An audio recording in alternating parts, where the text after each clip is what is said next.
หน้าหนาวปีนี้มันบ่ได้เป็นเหมือนเก่า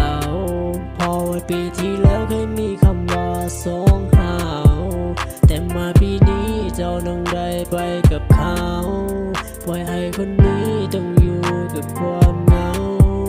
หน้าหนาวปีนี้มันบ่ได้เป็นเหมือนเก่าคงจะบ่มีแล้วก็เคยก็ละดูหนาวอยากให้เจ้ากลับมาแต่ว่าเจ้าคงบ่เอาแต่ไอ้ยังคงคิดหาเจ้าในทุกฤดูหนาวไอ้นั้นก็บ่เข้าใจว่าเป็นหยังจุดทิ่มเกินไปวันที่เจ้าจะไปหูบ่น้ำตามันไหลไอ้ยังบ่ได้มีแต่เอ่ยคำว่าอยากจากไปถึงหาเจ้าสนได้ก็คงต้องปล่อยเจ้าไปเจ้านั้นไปกับเขาแล้วลืมคำว่าเฮา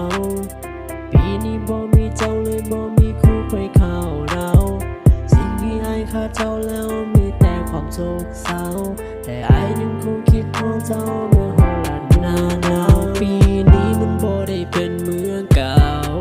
เพราะว่าปีที่แล้วเคยมีคำว่าสองหาว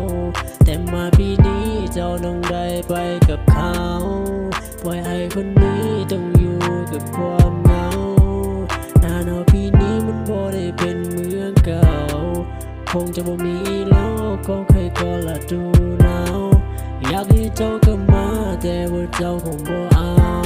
แต่ไอ้ยังคงคิดหาเจ้าในทุกฤดูหนาวคงจะบ่มีแล้วความรักที่เคยอบอุ่นตั้งแต่เจ้าจากไปชีวิตก็บ่มีความสุขแต่อยากให้เจ้าไว้ว่าคิดหาเจ้าตลอดทุกฤดูหนาวก็อยากให้เจ้ามาก่อนและเป็นคนเป็นเลือดยาที่อยากให้เจ้านั้นกลับมา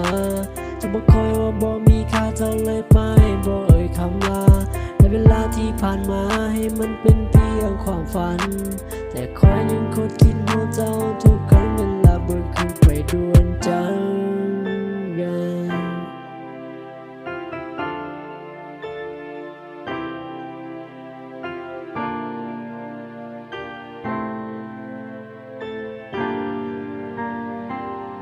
หน้าหนาวปีนี้มันบ่ได้เป็นเหมือนเก่า